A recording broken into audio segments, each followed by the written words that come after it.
Sí, sí. Bueno, pues este es el día que hizo el Señor, que nos podemos gozar en alabanza, que podemos deleitarnos en su presencia y también que podemos disfrutar de su palabra. Espero que hoy también puede ser un día en cual podemos deleitarnos y disfrutar en su palabra. Pues ¿estamos bien? ¿Estáis bien? ¿Bien? ¿Sí? Bueno, pues como ha dicho Oleg, hoy vamos a seguir con nuestra serie de la Armonía de los Evangelios y hoy estamos en parte 18, ¿sí? Y bueno, hoy lo que vamos a hacer va a ser un poco diferente. Lo que vamos a hacer hoy es algo que vamos a hacer por primera vez. Vamos a mirar 3 textos diferentes de 3 evangelios diferentes. Vamos a mirar en Mateo, Lucas y Marcos y vamos a ver el mismo hecho, el mismo suceso en 3 evangelios diferentes. Hoy vamos a mirar el ministerio de Juan Bautista y el mensaje que él dio al arrepentimiento, ¿no? Una llamada al arrepentimiento. Y vamos a verlo en Mateo, vamos a verlo en Marcos, vamos a verlo en Lucas, los de coro van a leerlo. Y estos evangelios también se llaman evangelios sinópticos. ¿Habéis oído? Evangelios sinópticos. ¿Qué quiere decir evangelio sinóptico? Que cada uno de los evangelistas ha visto un hecho, el mismo hecho, de diferentes puntos de vista.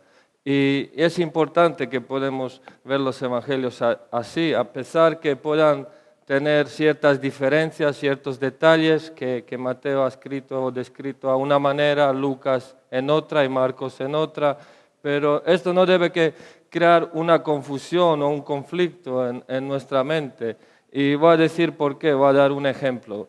Si yo voy ahora por una carretera y llego a un cruce y en este cruce hay 4 semáforos, en este cruce hay 4 semáforos y de repente en este cruce aparece un coche que va muy rápido y pasa el semáforo en rojo y de repente lo que hace es provoca un accidente, se chocan 2 coches y ahí en este cruce hay 4 personas, uno está en un semáforo, otro en otro, otro en otro, y si nosotros preguntamos a estas personas cómo ellos han visto este accidente, igual cada uno de ellos dirían una versión, cada uno de ellos contarían su perspectiva del hecho, lo que habían visto, cómo han visto este suceso, cómo han visto este accidente, y sería la verdad lo que ellos contarían. Estos testigos oculares, ellos verían el mismo suceso, el mismo hecho de diferentes perspectivas. A pesar que uno diría, no, es que yo lo he visto de frente. Otro diría, no, es que yo lo he visto de lado. Otro diría, no, es que yo lo he visto de atrás. Y serían ciertos detalles diferentes, pero cada uno dirían la verdad. Ahora sospechoso sería si estos testigos oculares, esta gente que vieron el mismo acontecimiento, el mismo hecho, dirían lo mismo, que copiarían cada uno lo mismo. Entonces sí que podríamos sospechar que es una mentira. Y así pasa con los evangelios. Y en esta serie Armonía de los Evangelios nos vamos a encontrar con diferentes pasajes que vamos a tener que estudiarlos o mirarlos de diferentes puntos de vista, como cada evangelista ha podido ver el mismo hecho, el mismo suceso de diferente punto de vista, de diferente perspectiva. Y por supuesto, Mateo escribe a los judíos, Marcos a los romanos, Lucas a los gentiles, y cada uno de ellos también tiene un diferente vocabulario, diferente, describe ciertos sucesos por causa de la audiencia, por causa del público que ellos tenían enfrente. Y bueno, dicho esto, explicando un poco esto, hoy vamos a leer un poquitín, vamos a tener una sesión de lectura y lo de alabanza, de coro, me van a ayudar en Lucas capítulo 3, vamos a ver de versículo 1 hasta versículo 14.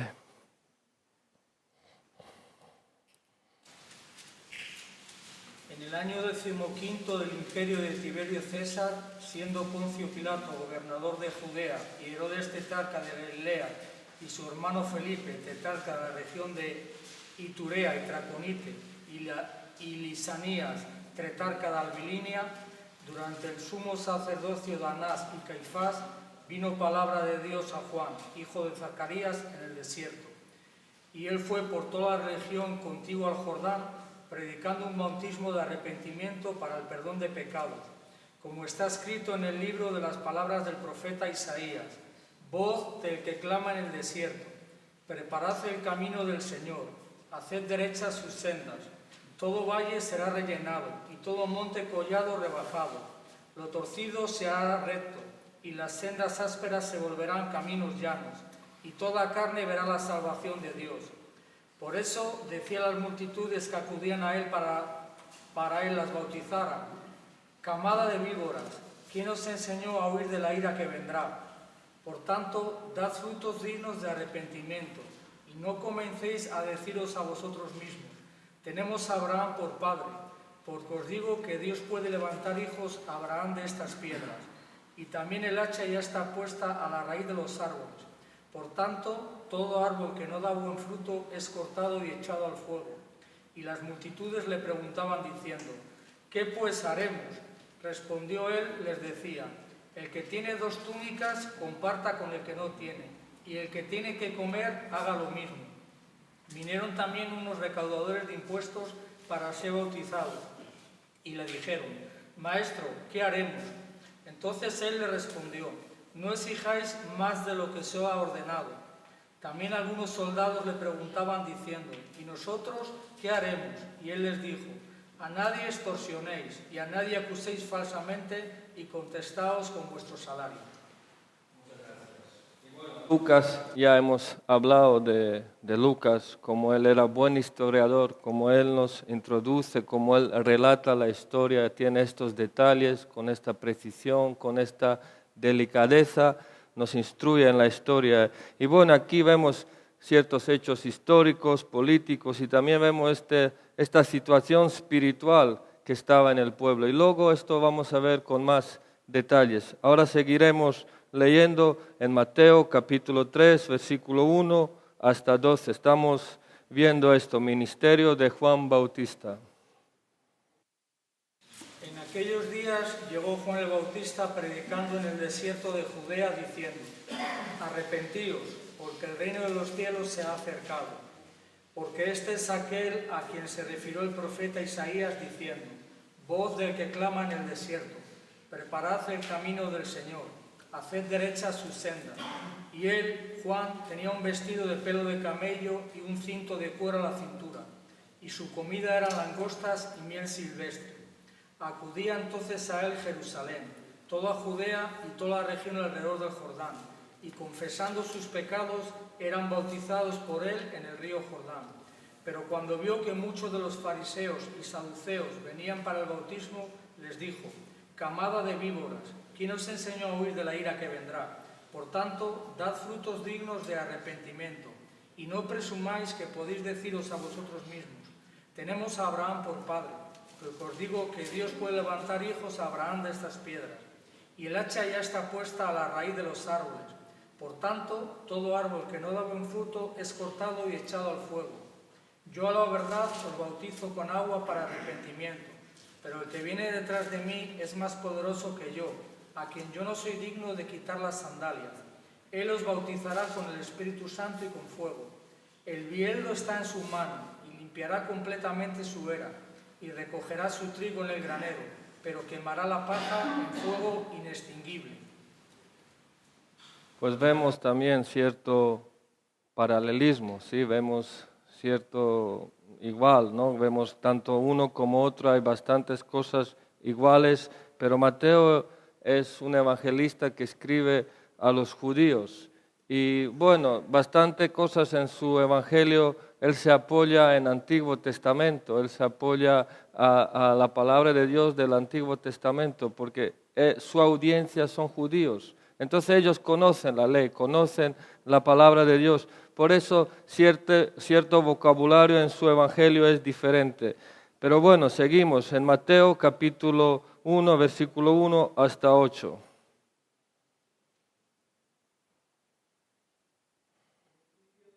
De Jesucristo, Hijo de Dios, como está escrito en el profeta Isaías: He aquí yo envío mi mensajero delante de tu faz, el cual prepara tu camino, voz del que clama en el desierto. Preparad el camino del Señor, haced derechas sus sendas. Juan el Bautista apareció en el desierto predicando el bautismo de arrepentimiento para el perdón de pecados, y acudía a él toda la región de Judea y toda la gente de Jerusalén, y confesando sus pecados eran bautizados por él en el río Jordán.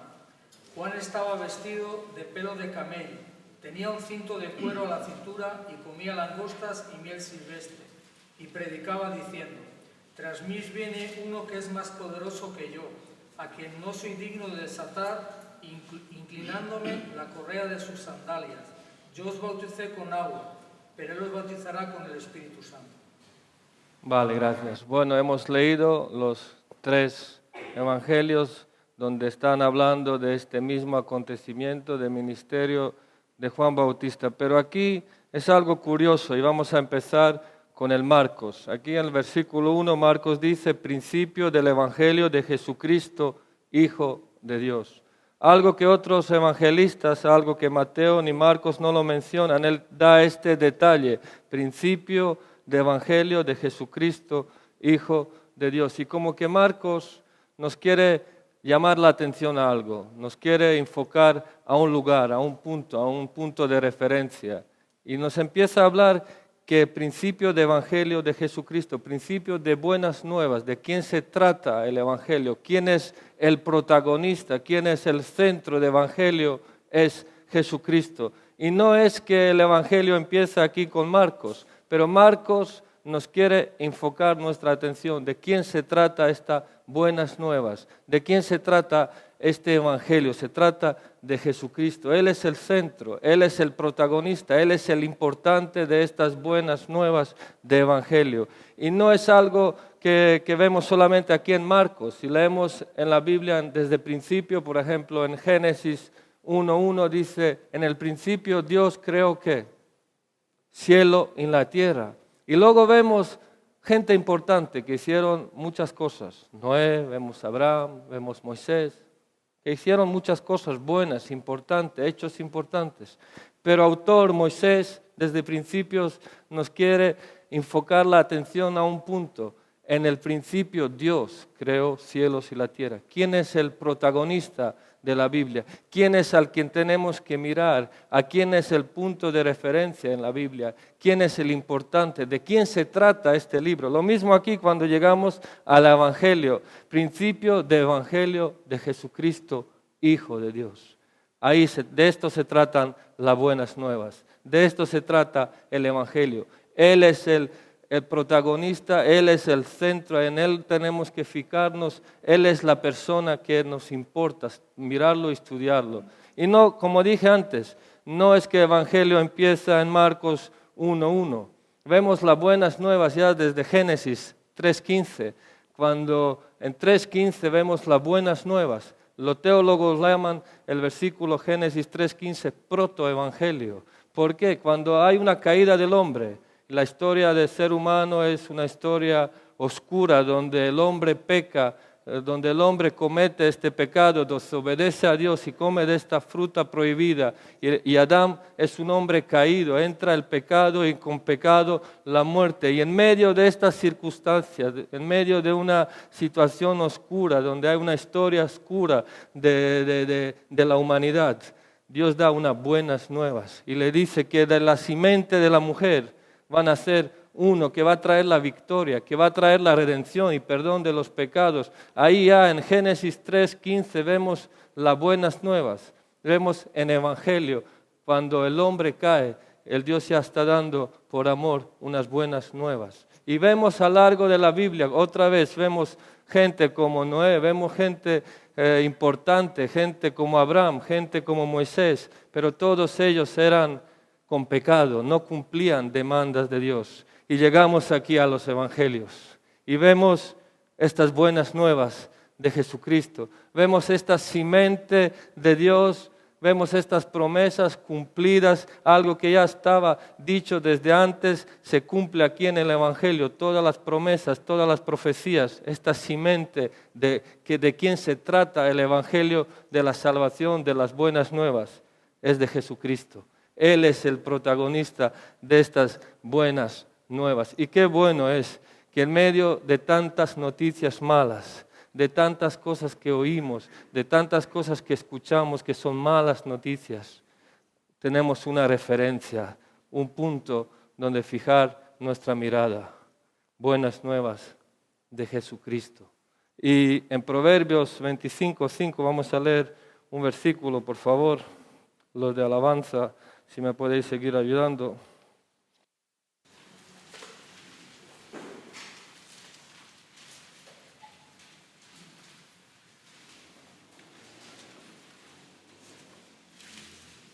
Dice, quita el malo de delante del rey y su trono se afianzará en la justicia. Sí.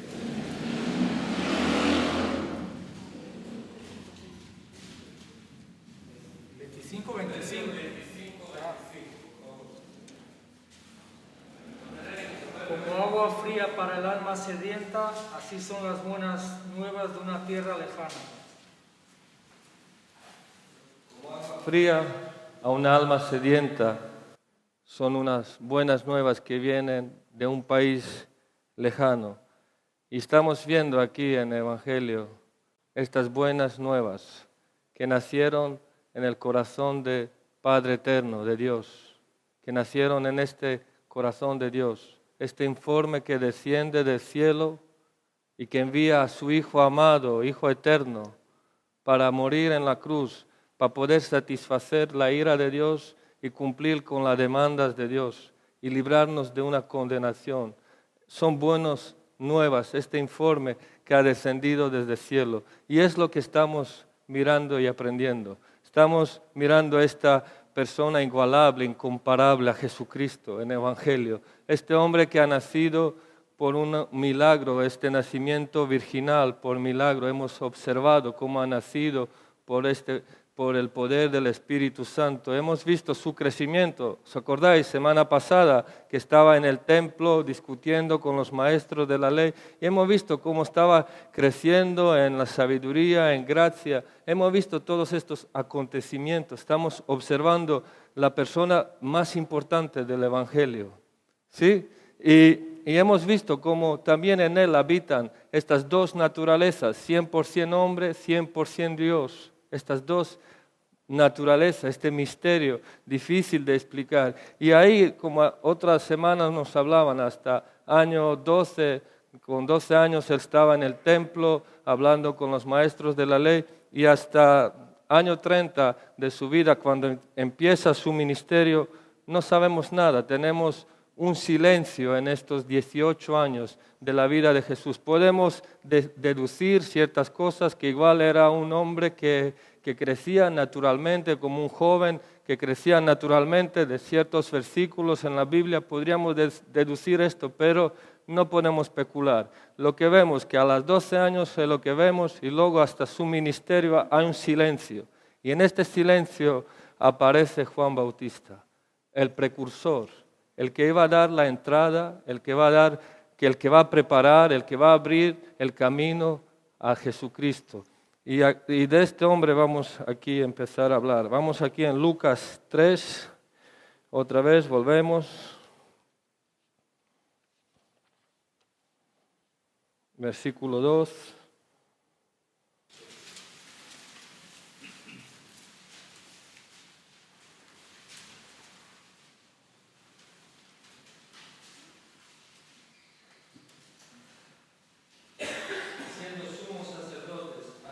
Y Caifás, vino palabra de Dios a Juan, hijo de Zacarías, en el desierto. Después de 400 años de silencio, viene la palabra de Dios a Juan, hijo de Zacarías. ¿Y en qué momento está la nación, el pueblo de Israel?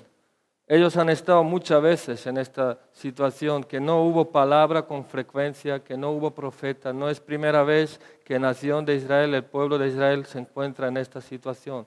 Hay 400 años de silencio y aquí viene la palabra de Dios a Juan, hijo de Zacarías, en el desierto. Y hemos hablado ya en otras ocasiones de Herodes, hemos hablado de esta situación política del Imperio Romano, hemos hablado de esta situación, cómo eran estos políticos en el Imperio Romano, pero hoy lo que nos vamos a enfocar, lo que vamos a mirar, esta situación espiritual, cómo estaba la situación espiritual de nación Israel, cómo era su religión, cómo era su sistema religioso. Aquí habla de dos sumos sacerdotes, Anás y Caifás. Anás y Caifás. Y es muy extraño, ¿no? Porque normalmente en Israel debería que haber un sumo sacerdote, pero aquí habla de dos sumos sacerdotes. Igual Anás estaba gobernando a la sombra de Caifás y podemos ver que ya aquí el linaje sacerdotal ya se había perdido, la ley de Dios ya estaba en el olvido, ya no estaba en el primer lugar la ley de Dios, la gente ya estaban más amando las tradiciones y costumbres del hombre que la ley de Dios. Estos líderes eran unos guías ciegos, guiaban ciegamente al pueblo y eran muy corruptos, a pesar que Jesús dijo en una ocasión, haced lo que ellos los digan, pero no hagáis ¿qué? Lo que ellos hacen. Haced lo que ellos digan, lo que está conforme a la Escritura, pero no hagáis lo que ellos hacen. ¿Y qué hacían ellos? Ellos extorsionaban al pueblo, ellos se hacían rico a la cuenta del pueblo. Así era la religión en la nación Israel, una religión apóstata, una religión hipócrita, falsa, que se han desviado por completo de la palabra y de la ley de Dios. Y en medio de esta oscura situación, donde hay una densa tinieblas y una densa tiniebla espiritual, ahí donde viene la palabra de Dios a Juan en el desierto. Ahí viene esta gracia y esta palabra de gracia a Juan en el desierto. Y fíjate, cuando Jesús hablaba de estos líderes ciegos espirituales, Él les llamaba de todo. Bueno, Él les llamaba por muchos nombres, pero en un momento Él cuando ve el templo dice, ¿habéis hecho del templo qué? ¿Cueva de qué? De ladrones, cueva de ladrones. Así era esta religión corrupta, esta religión totalmente falsa, apóstata. Imaginaros cómo estaban cambiando monedas, aprovechándose en el templo, un lugar donde tenía que ser adoración, alabanza, oración. Ellos la habían convertido en una cueva de ladrones, una cueva de ladrones. Y en un momento oscuro, un momento de tinieblas en cuanto a la vida espiritual y devoción en la nación de Israel, a pesar que igual dentro del pueblo podía haber gente justa que vivían justamente delante de Dios, pero como una generación, como una nación, el pueblo de Israel vive una oscura y una densa tinieblas en cuanto a la vida espiritual. Y en medio de esta situación, donde hay una religión, una religión apóstata, donde hay un sistema religioso tan corrupto, viene en versículo 2, viene palabra de Dios a Juan, hijo de Zacarías, en el desierto. Y donde hay tinieblas, donde hay oscuridad, donde hay pecado, porque cuando el hombre deja la ley de Dios, cuando el hombre deja en un lado la palabra de Dios, lo que abunda en el corazón, lo que abunda es la idolatría, es el pecado, es la soberbia, es la arrogancia. Esta gente estaban llenos de sí mismo, arrogancia, soberbia, orgullo. En medio de un lugar donde abundaba el pecado, sobreabunda la gracia. Viene la palabra de Dios a Juan, hijo de Zacarías, en el desierto. Dios envía su palabra de gracia en medio de una densa oscuridad a Juan, a hijo de Zacarías, en el desierto, donde abunda el pecado, sobreabunda la gracia. Y esta palabra de Juan, este mensaje de Juan, le viene en el desierto. Este mensaje no viene en Jerusalén, no viene a esta alta esfera religiosa, Anás y Caifás, que realmente podemos pensar, pues ellos deberían que recibir la palabra. No, no viene tampoco a los gobernantes del Imperio Romano, ni a Herodes, ni a Pilato. Viene a Juan, hijo de Zacarías, en el desierto. A un hombre humilde, a un hombre sencillo. Un hombre que come la comida que comía, langostas y miel silvestre. Un hombre que se viste raramente, igual en la sociedad y en la clase donde estaban, era un hombre igual mal visto. Un hombre humilde, un hombre sencillo. Aquí en el desierto le viene la palabra de Dios. No viene a esta alta esfera en este sistema religioso, sino viene a Juan, hijo de Zacarías, en el desierto. Y qué curioso, cuando hemos estudiado que Jesús nació en Belén, que nacía en un lugar pequeño, insignificante, y que también creció en Nazaret, en un lugar despreciado, que era nazareno, que se identificaba con esta gente despreciada y desechada, y que nació ahí en Belén, en establo, en un lugar pequeño. Y luego vemos que la palabra de Dios viene a Juan, él que es precursor, aquel que iba a dar la entrada a Mesías, aquel que iba a abrir y preparar el camino para Jesús. También es un hombre humilde, un hombre sencillo. Y vemos como la obra de Dios va siempre acompañada ¿con qué? Con la humildad, con la sencillez. Vemos como Dios escoge a un hombre y le usa un hombre humilde, un hombre sencillo, para llevar a cabo su plan. Y qué importante es este punto. Y claro, si miramos un poco la vida de Juan, era un hombre que Dios le había escogido desde la vientre de su madre. Estaba lleno del Espíritu Santo desde el vientre de su madre. Dios le había capacitado, Dios le había dotado, el Espíritu Santo le había controlado y preparado en el desierto para solamente una misión, solamente para un trabajo. No hizo milagros. No hizo nada en cuanto a milagros, en cuanto a grandes cosas de espectáculos. Solamente hizo un trabajo, solamente tenía una función, un ministerio. Es preparar el camino del Señor. Es preparar el camino del Señor. Y con un mensaje, un hombre que no vivía con lujos, un hombre que sabía quién era, tenía un mensaje, un mensaje y que era llamar a la gente al arrepentimiento. Y aquí en Mateo 3, versículo 2,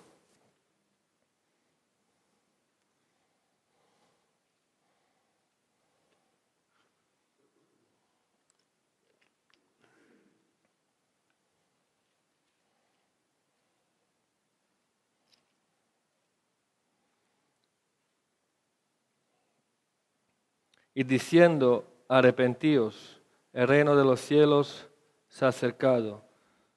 Pues este es aquel de quien habló el profeta Isaías cuando dijo, voz que clama en el desierto, preparad el camino del Señor, enderezad sus sendas. Y ese es el mensaje de Juan Bautista.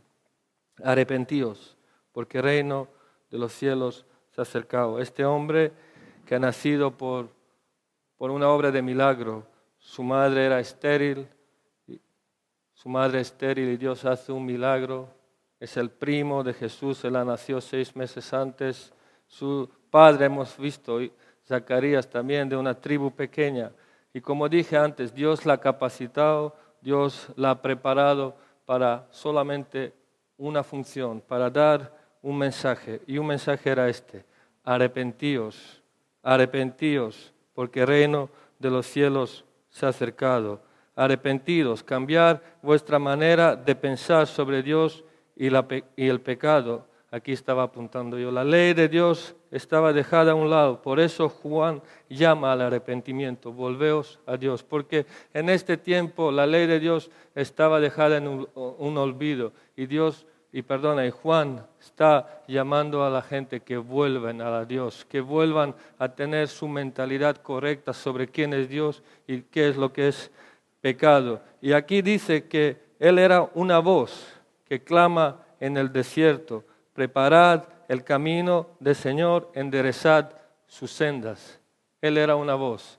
Y es algo curioso, algo interesante. Los profetas realmente eran portavoces de Dios. Los profetas en el Antiguo Testamento eran portavoces de Dios. Ellos hablaban al pueblo lo que Dios le estaba diciendo, pero muchas veces, o mayoría de veces, nosotros cuando pensamos de un profeta, ¿qué pensamos sobre un profeta?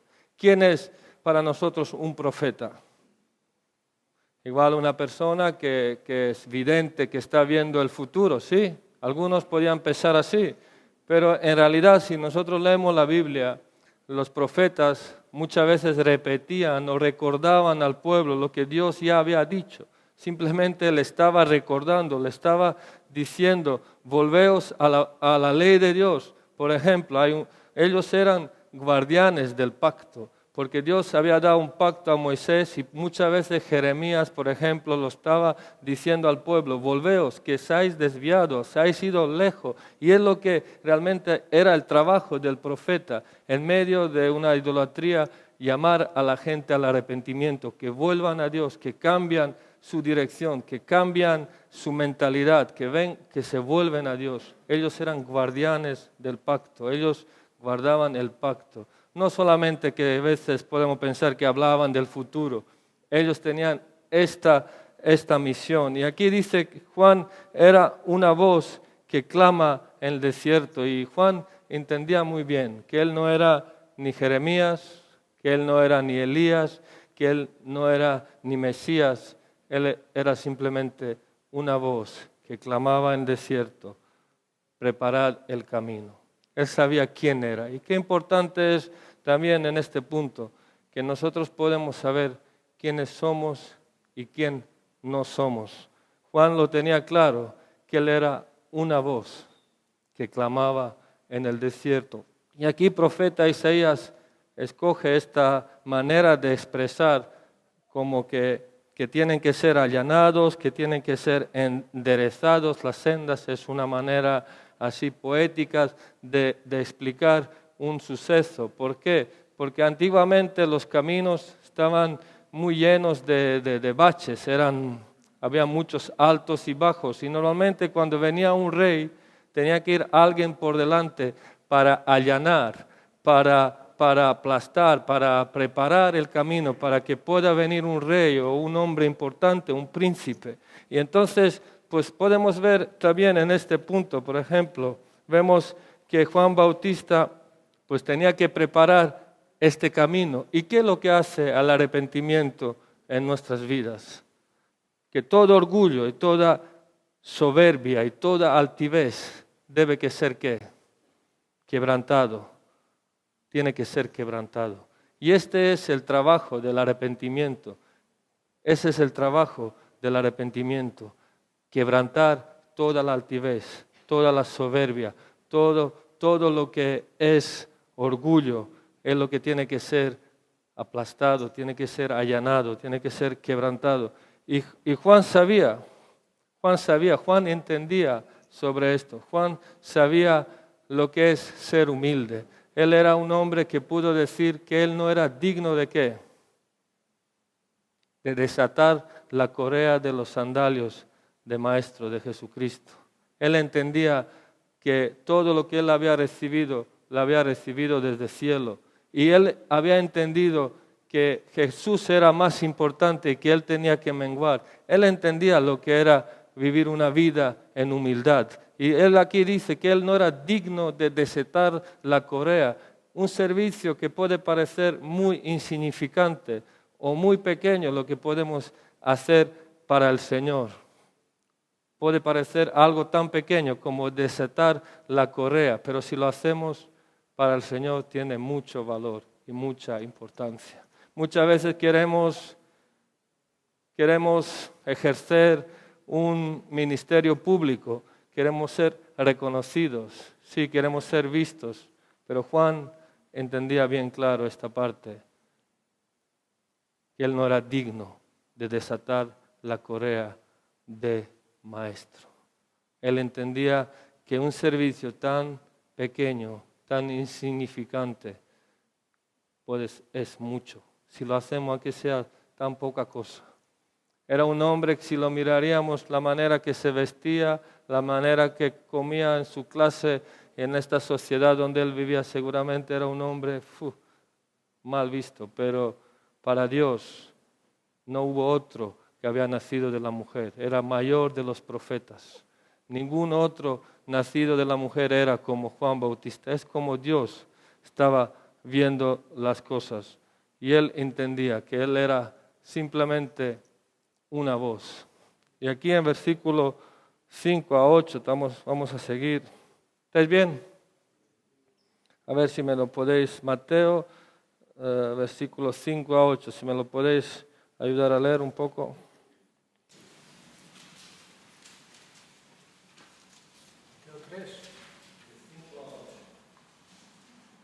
Acudía entonces a él Jerusalén, toda Judea y toda la región alrededor del Jordán, y confesando sus pecados eran bautizados por él en el río Jordán. Pero cuando vio que muchos de los fariseos y saduceos venían para el bautismo, les dijo: camada de víboras, ¿quién os enseñó a huir de la ira que vendrá? Por tanto, dad frutos dignos de arrepentimiento. De arrepentimiento. Y vemos que aquí salían de todos los lugares y venían a ser bautizados por un predicador en el desierto. Y el desierto tiene un significativo. El desierto significa algo. Si miramos, claro que tenía que cumplirse la palabra de Dios y tenían que venir al desierto para ser bautizados. Y la gente sabían y fueron llevados por la palabra ahí a ser bautizados por Juan. Pero también desierto representa un lugar donde Moisés tuvo que estar 40 años preparándose para el ministerio. También el pueblo de Israel tuvo que estar 40 años en el desierto, donde Dios tuvo que sacar de sus corazones el Egipto, la idolatría, todo lo que habían aprendido en el Egipto. Vemos que también Jesús tuvo que ir al desierto por otros propósitos y otro motivo. Y aquí ves que la gente tiene que venir al desierto, a un lugar árido, donde hay poca población, fuera de las murallas, fuera del sistema religioso de Jerusalén, vienen al desierto. ¿Y por qué Dios les lleva al desierto? Eso es algo importante. ¿Por qué Dios lleva a toda esta gente al desierto? Y aquí en Oseas hay un versículo que lo quiero leer.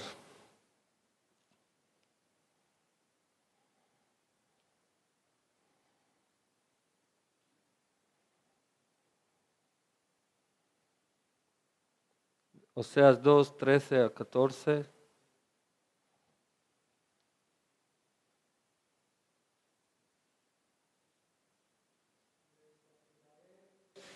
Por los días de los Baales, cuando ella les ofrecía sacrificios y se adornaba con sus zarcillos y joyas y se iban tras sus amantes, y se olvidaba de mí, declara el Señor.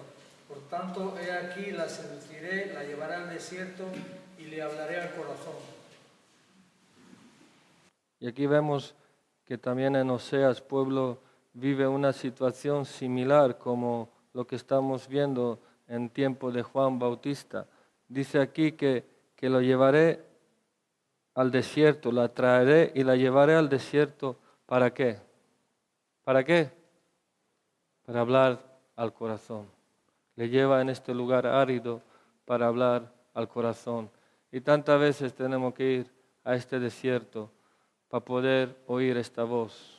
Dios nos tiene que llevar al desierto, fuera del sistema religioso, fuera de estos muros. Como este pueblo tenían que salir, y esta es la gracia, y este es el amor de Dios, que aún nos quiere hablar, aún nos quiere hablar a nuestro corazón.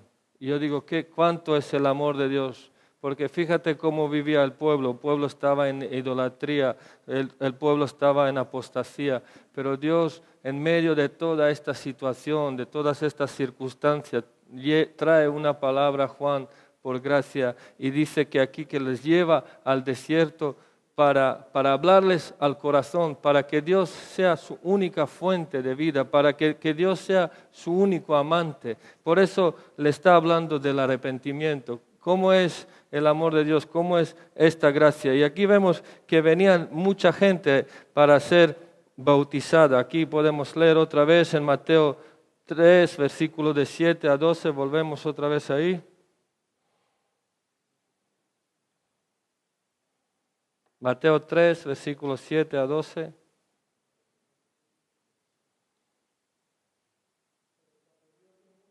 Fariseos y saduceos venían a él para el bautismo, les dijo: camada de víboras, ¿quién os enseñó a huir de la ira que vendrá?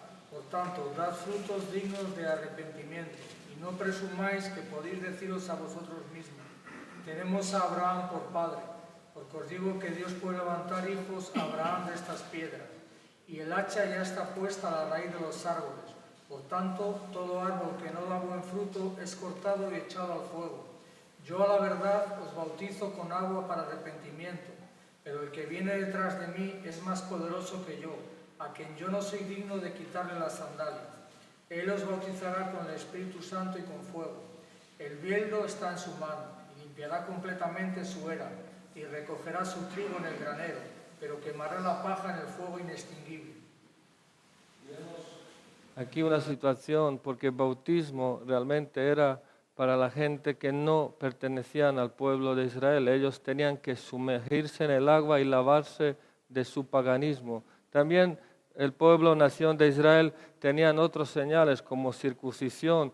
Tú tenías que circuncidarte para poder pertenecer a su pueblo. Esto era una señal. Pero aquí vemos algo nuevo, algo diferente, que vienen de todas las provincias de Judea a bautizarse. La gente viene a sumergirse en el agua. Y Juan le está diciendo: ¿quién nos enseñó a huir de la ira venidera? ¿Quién nos enseñó? ¿De dónde habéis aprendido que esta es la manera como que os podéis salvar de la ira venidera? Porque ellos se creían solamente con cumplir un rito. Ellos se creían con cumplir simplemente un simple sumergirse, zambullirse en el agua, un rito solamente, que de esta manera se van a salvar de la ira de Dios.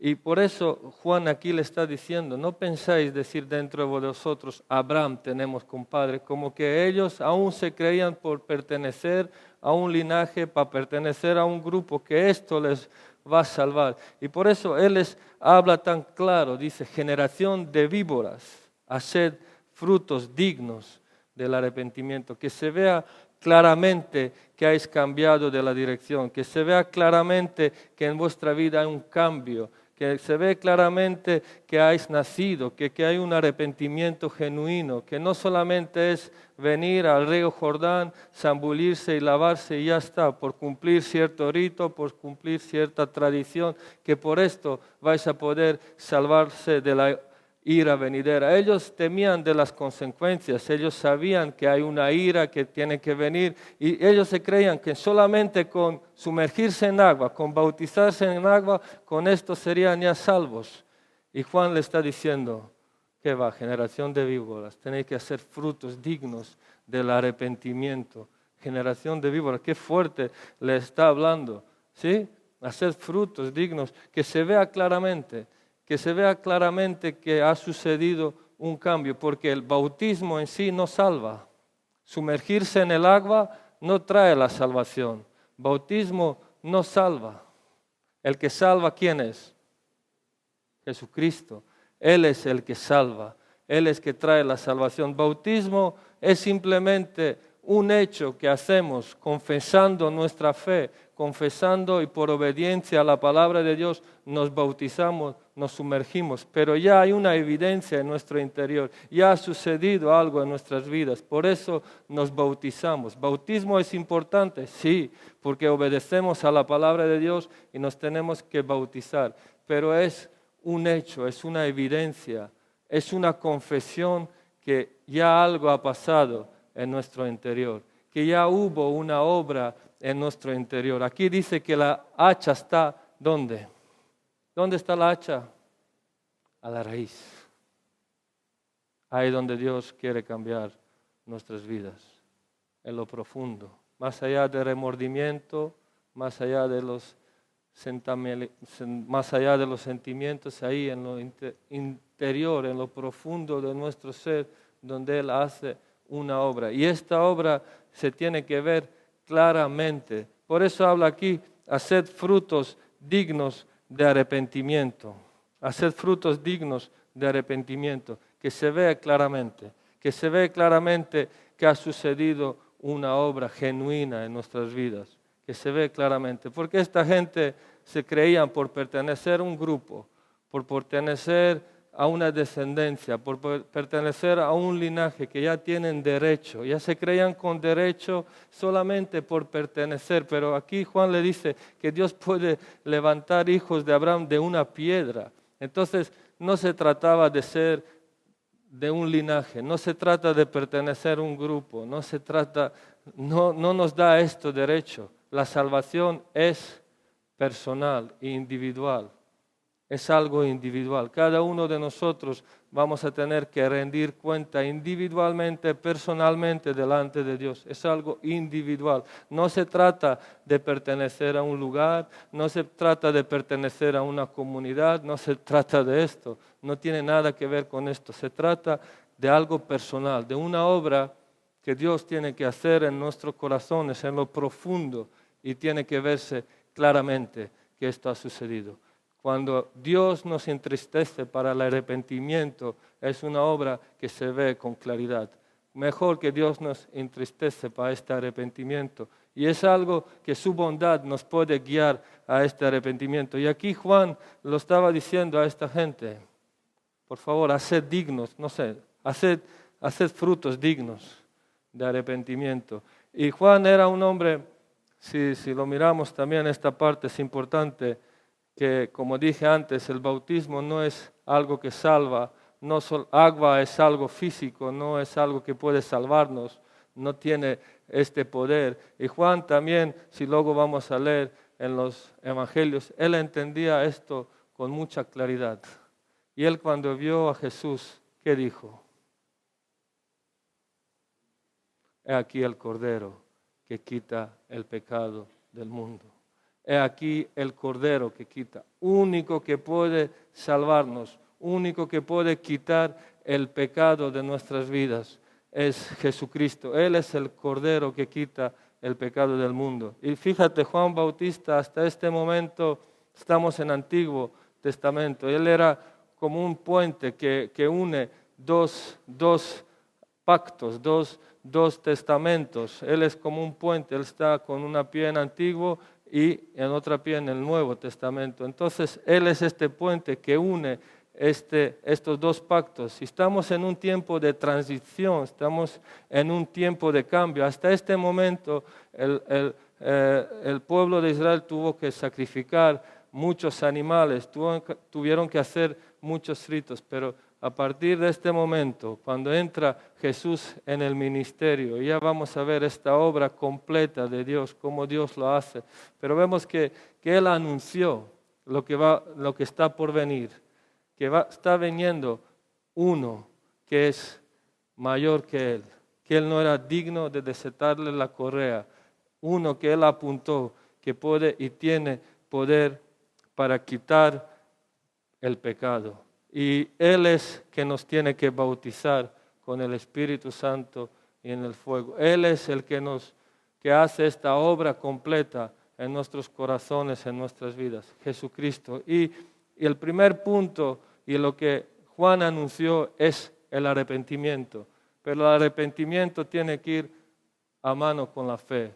Tenemos que dejar lo que estamos haciendo. Él dijo ahí a los soldados, dejar de robar, dejar de hacer extorsión al pueblo. Tenéis que dejar lo que estáis haciendo. Y ese es el arrepentimiento. Realmente es cambiar nuestra dirección, es dejar lo que estábamos haciendo. Deja impío su camino y vuelves a Dios. Dejar lo que estamos haciendo y volvernos a Dios. Entonces, al arrepentimiento y la fe son dos cosas que van de la mano. Y creo que es importante que podamos un poco esta mañana pensar en esto, ¿no? Igual estamos aquí en la reunión y llevamos tiempo viniendo, pero también tenemos que meditar y no sé, ahora vamos a orar, vamos a tener un tiempo de oración, a ver si realmente en mi vida ha sucedido este arrepentimiento genuino. Porque muchas veces uno se puede sentir mal por lo que está haciendo. Muchas veces uno se puede sentir mal y tener cierta carga de la conciencia en su interior, como que está cargando con ciertas cosas y se siente mal por lo que ha hecho, ha pensado mal, ha hecho algo que no ha tenido que hacer. Y por eso también puede incluso a veces llorar de la impotencia o de lo que sea, y puede ver ciertas lágrimas, ciertos sentimientos, y podemos creer que esto es arrepentimiento, que esto es lo que es verdadero, pero muchas veces puede ser simplemente un remordimiento, algo que nos carga la conciencia y no ha sucedido nada, porque no se ve nada. Aquí Juan lo repetía claramente: haced frutos dignos, que se vea con claridad, que sea algo que se ve, que sea algo genuino, que tiene que ser algo evidente. Si esto ha sucedido realmente en nuestro interior, tiene que verse con claridad, tiene que ser algo evidente. Y por eso cada uno sería lo suyo, que nos podemos examinar, que podemos pensar en lo profundo de nuestras vidas. Realmente yo tengo este arrepentimiento que es para vida.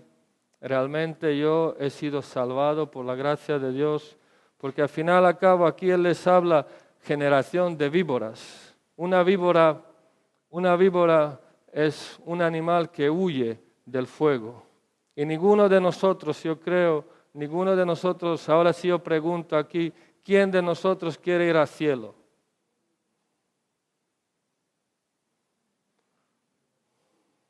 Todos levantaríamos. Nadie quiere ir al infierno, ¿sí? Y aquí una víbora también, cuando tú prendes un fuego, cuando tú enciendes un fuego, una víbora huye del fuego, pero su naturaleza, lo que es la víbora, no cambia, sigue siendo una serpiente, sigue siendo lo que es. Muchos de nosotros igual queremos estar en el cielo, pero para poder llegar al cielo, nuestra naturaleza tiene que cambiarse. Necesitamos nacer de nuevo. Uno necesita arrepentirse y que Dios le lleva a este arrepentimiento y que podemos tener una naturaleza nueva. Y es un milagro. Y cada uno de nosotros deberíamos que preguntarnos, ¿realmente ha sucedido esta obra genuina en nuestros corazones? ¿Realmente hoy yo soy salvo? Porque antes cantábamos, nosotros esperamos que esta salvación de Dios, esperamos, y un día muerte llegará, un día todos vamos a morir, un día muerte llegará. A veces oímos de las noticias de las personas que mueren y que se van, y en un momento vamos a estar en la presencia de Dios sin darnos cuenta. El tiempo pasa y en segundos estamos delante de Él. Y esta es la pregunta: no vamos a ir ni con nuestros hijos, ni con nuestros padres, ni con nadie. Vamos a estar individualmente, cada uno en lo personal, vamos a estar delante de Dios. Y cada uno vamos a tener que responder personalmente delante de Dios. Y eso es una pregunta: cuando uno se venga delante de este juicio, ¿cómo se va a hallar? ¿Realmente uno se ha arrepentido? Uno ha recibido esta gracia y uno ha nacido de nuevo y hay este fruto verdadero de arrepentimiento.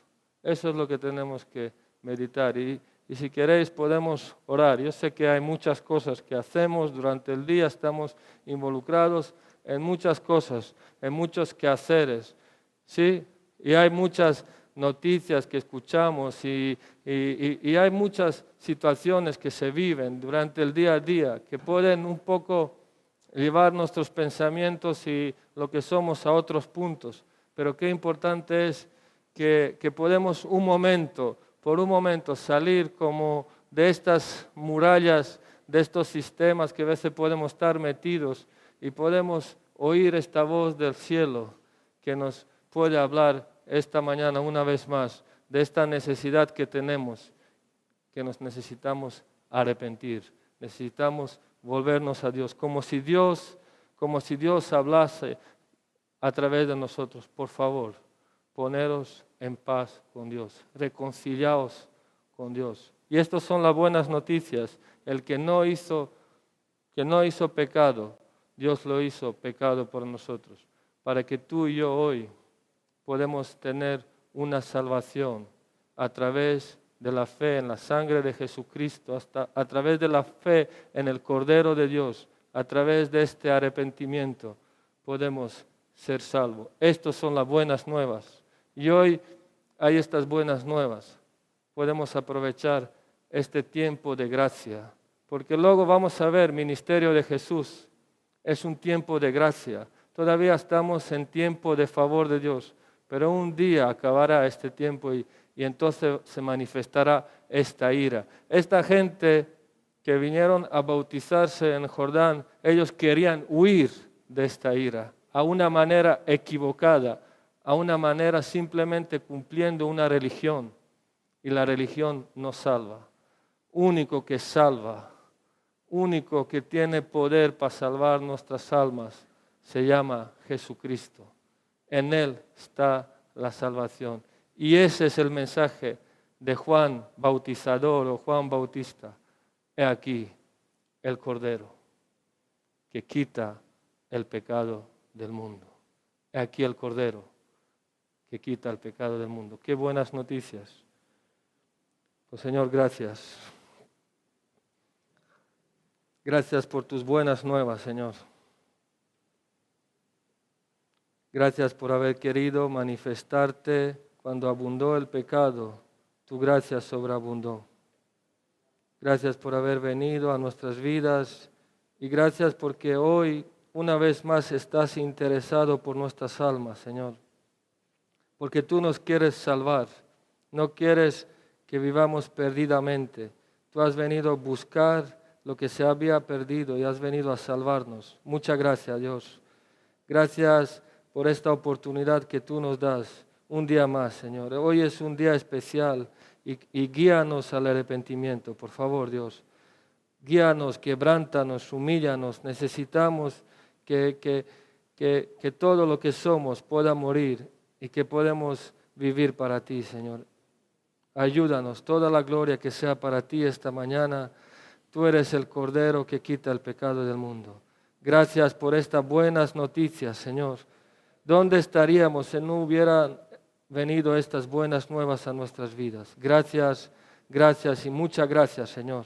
Gracias por tu gracia y por tu misericordia, Señor. Toda la alabanza, toda la gloria que sea para ti. En nombre de Jesús. Amén.